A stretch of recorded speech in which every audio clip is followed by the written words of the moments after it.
Hi, everybody. Welcome to finally, at last, another CreepyPasta reading, and the first one of the decade. Woo! And I think I've got a really good one to start off this decade with. This is going to be my first video where I think I'm going to have to issue a little content warning before I read this one, because this one is dark. This one is really, really dark, and very gory. So if you don't like very graphic descriptions of gore, there's no visual gore. Don't worry about that.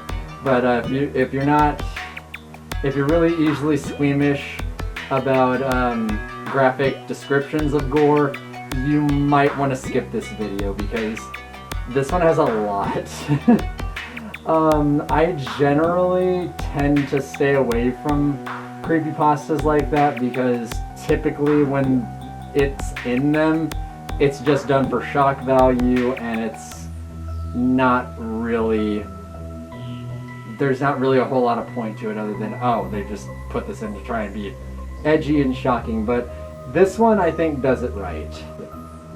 This story that I'm going to read to you guys, this first story of the decade, takes place during World War I and involves a corporal that is a bit off compared to the other soldiers. In fact, the other soldiers don't seem to like him very much.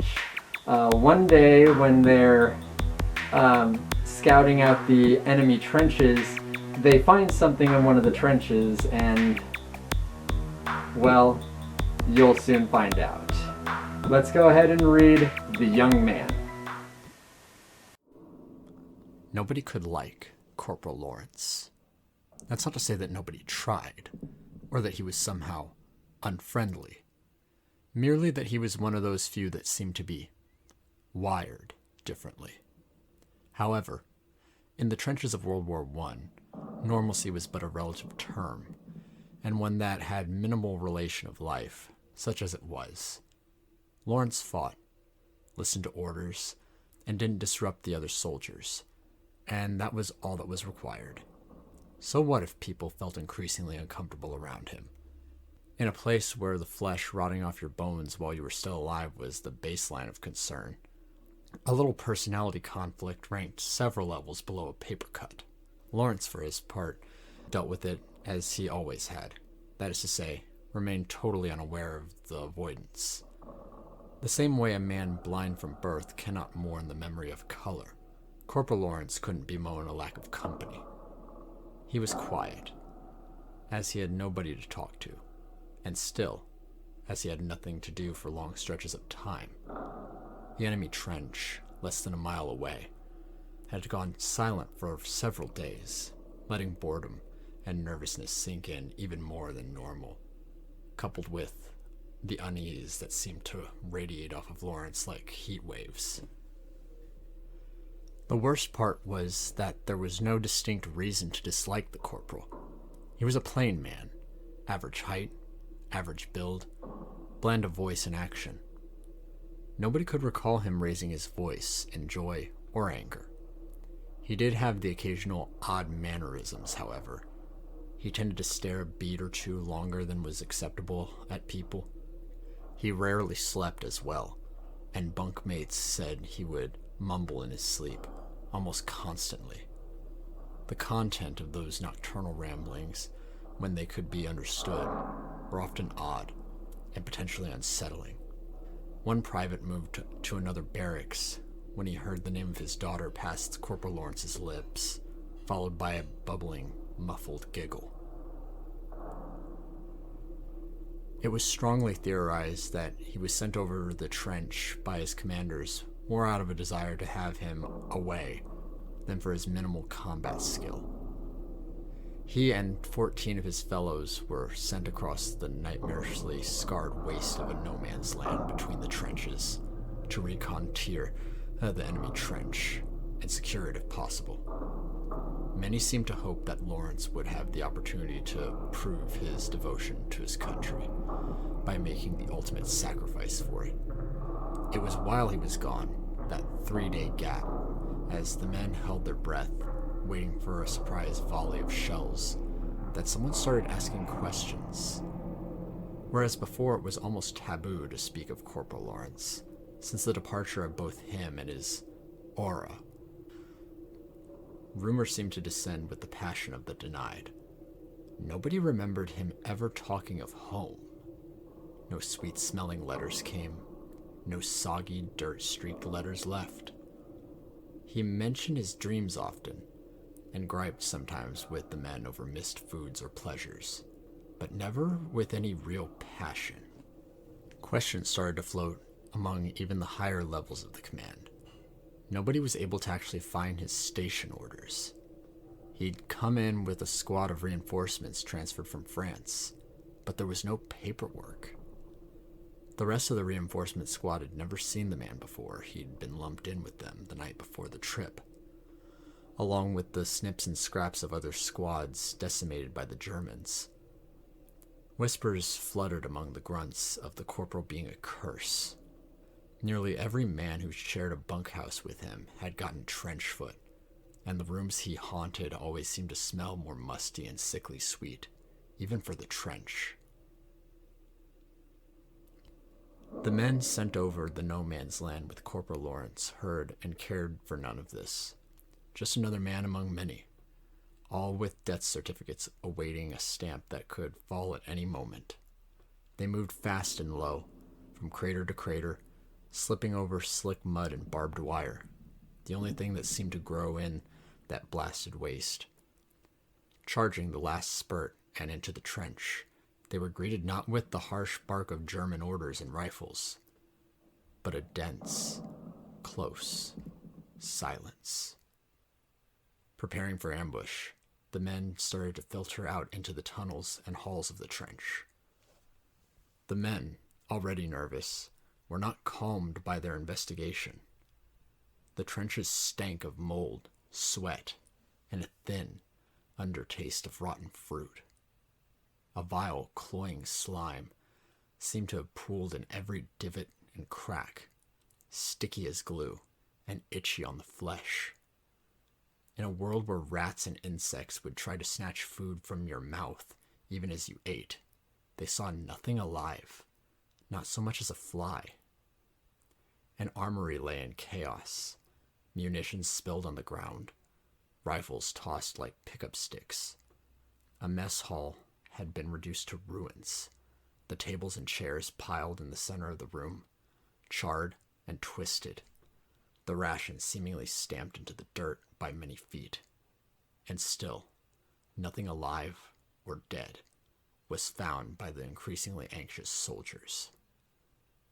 Private Dixon found the first body and managed to cry out before vomiting. They knew it had been a man, only because nothing of that size could have been there. It lay on the floor of the barracks, the entire floor. The flesh of it had been smeared somehow, spread like butter over the rough dirt floor. Bones, already looking pitted and rotten, stuck out at random angles, like dead trees in a still swamp. The skull rested on one of the highest bunks, facing the doorway. 10 gleaming white fingertip bones crammed into the cracked eye sockets. As one man went to examine it, he found the back of the skull had been crushed open. The rotting, sagging sponge of a tongue stuffed into the otherwise dry cavity. More remains were found, each seemingly more unsettling and strange than the last. A ring of hands in a sandbagged washpost. 10 of them, fingers interlaced like a basket. The wrists ragged and broken. 2 men in a tunnel, skin leathery and thin as mummies, eye sockets staring and empty, mouths locked impossibly wide, their clothes mere rags under an oily black scum. The latrines sent even the hardest back, gagging and shivering, overflowing with excrement and offal, goblets of meat bobbed and oozed in the foul sludge. The whole surface dotted with what looked like thousands of clean, slick eyeballs, nerves, and tendons fanning out like goldfish tails. Corporal Lawrence was the first to find the hole, the other men loudly debating the better part of valor and their rapid withdrawal from the nightmare trench. It was small, in a section of fresh digging, the start of a new arm of trenches projecting closer to the enemy lines.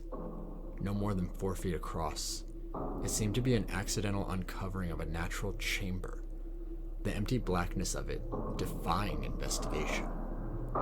Private Dixon, recovered and blessedly numb from his previous ordeals, saw the corporal prod the edge with his boot, then crouch to peer in, then suddenly slide in head first before the private could so much as utter a shout of question.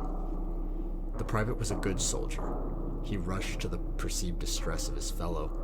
When questioned later, he could provide little illumination as to what happened over the 2 minutes Corporal Lawrence spent in the hole. He could see nothing, the light of the torch seemingly gobbled up a few feet into the dense blackness. There were sounds, the rustle of movement over loose stone or rubble, an odd liquid shifting, a dry rustle that made him think of the insect husks he'd used to collect in the summer. As he shouted for aid, there was a sudden upwelling of a repulsive stench, like a reptile house gone sour and old, and his fellow soldiers found him retching helplessly beside the hole when they came around the turn. It was as they rushed to Private Dixon's aid that the hand emerged from the hole.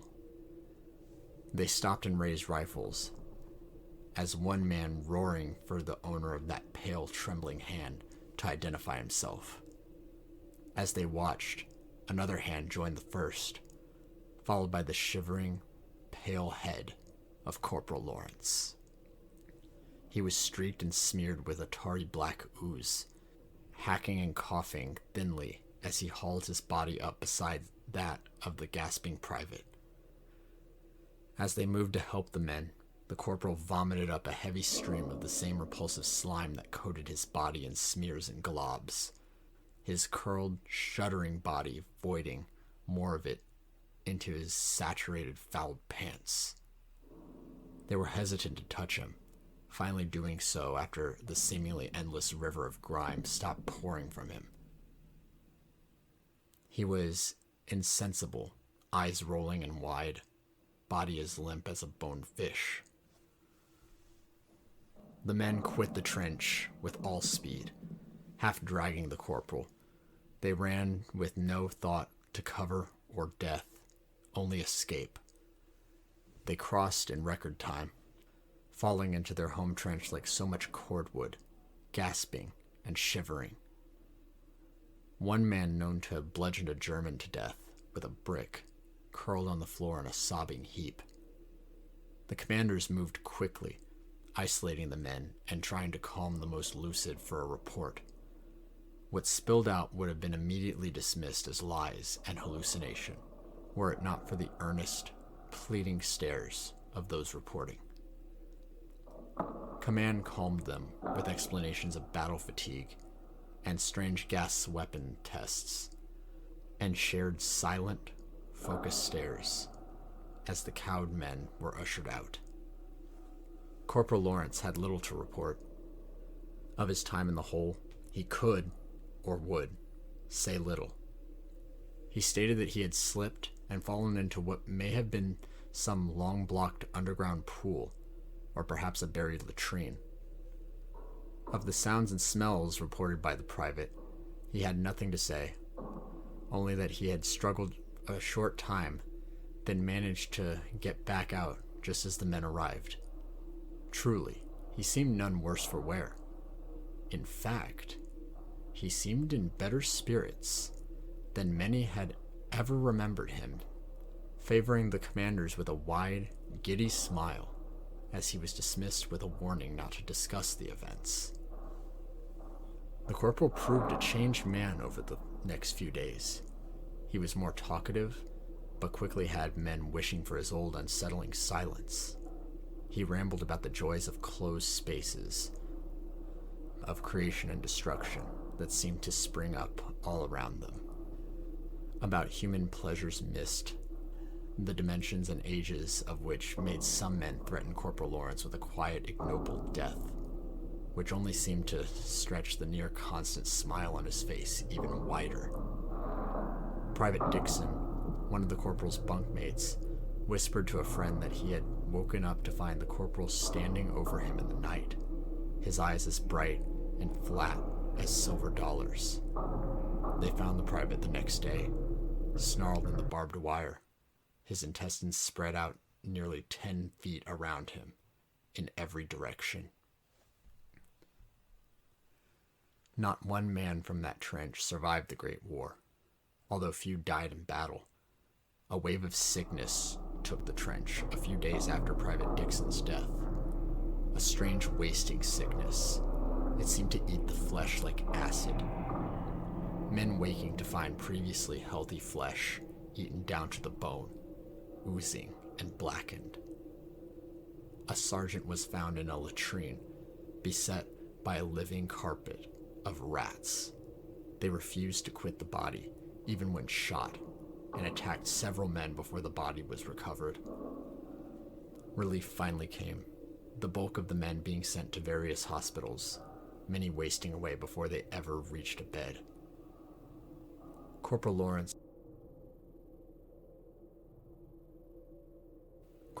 was remanded to a French mental ward, transferred after several complaints from the hospital proper where he was first sent. It seemed his behavior hinted at a growing mental imbalance, culminating with an attempted sexual assault of a nurse, which ended with the loss of 3 fingers from her right hand and the vision in her right eye. The corporal would rant quietly to the other patients, whispers about endless halls, pursuits in the dark, flesh laid out like pages of a book. It was dismissed as so much war fatigue, even as his behavior grew less violent and more unsettling. He vanished several times from the ward, only to appear several hours later, as if nothing had happened. When pressed, he would begin to sing "My Bonnie Lies Over the Sea" in an endless monotone until the doctors left, exasperated. Others on the ward clamored to be transferred from the whispering madman. A state of musty foulness seemed to sit in the air wherever he stayed, and incidents of infection and the strange consuming sickness that had beset his home trench seemed to follow him like a cloud. Numerous attempts were made to transfer the man, only to be met with bureaucratic confusion. No records were found of the man, no entry papers, commendations, or incidents, not even a birth certificate.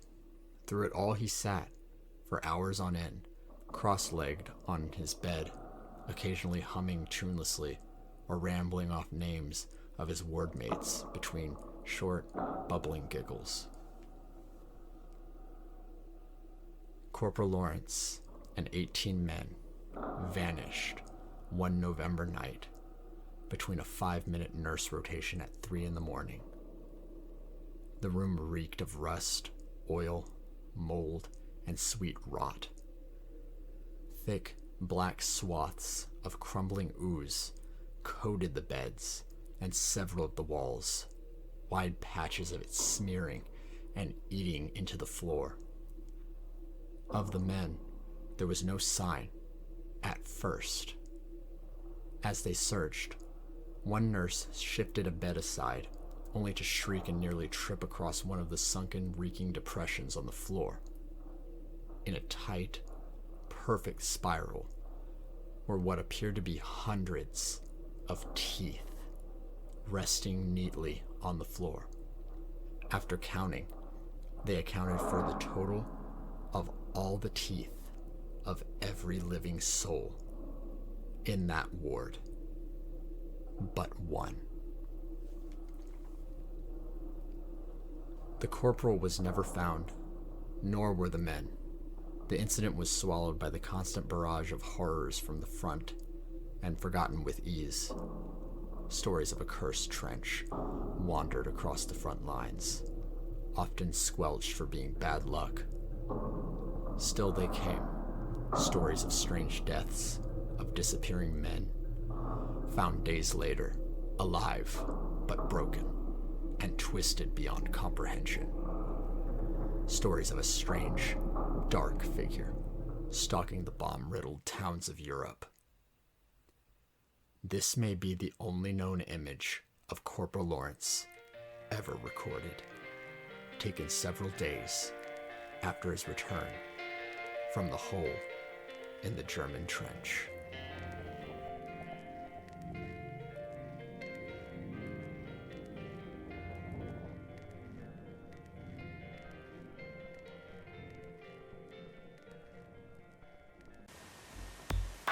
Ooh, yeah, I told you I wasn't kidding around when I said that story was dark. Yeah, this one might be one of my favorite stories on the internet that I've read in general. Mainly because, like I said, the gore does serve a purpose. They're clearly not putting it in there just to be shocking or whatever. It's very well written, and it's really interesting. And it's even more interesting when if you know, some of you may know, depending on how deep you are into the whole CreepyPasta fandom, that this story is actually part of a larger scale universe type thing that I've actually mentioned a few times in some other videos. If you go to the link in the description where I've linked the story, you'll see that the site is the SCP Foundation. Yes, this story is actually a tale based on one of the most infamous SCPs from the SCP Foundation, which you guys, if you haven't checked out the SCP website, you should go in the description. And before you do that, don't forget to like and subscribe to my channel if you haven't already. I actually recently got to 100 subs, and I'm super excited about that, especially to what a way to start off the new year with. I might do a Q&A video in the future, maybe after I hit 200, but we'll see. The other thing I hope you guys noticed, and I hope you guys liked, was the audio. The audio for my video for this reading was my first time using this new microphone that my parents so generously gifted me for Christmas, and I love it. My audio sounds so clean now whenever I read. I don't have to use a crappy headset mic. But yeah, so this is what I'm going to be using to do readings with from now on, and I think it's a good one. But anyway, let's go ahead and end the video by consulting the old Ouija board to see what our next story is going to be. Alright, a Ouija board. What kind of story should we read next?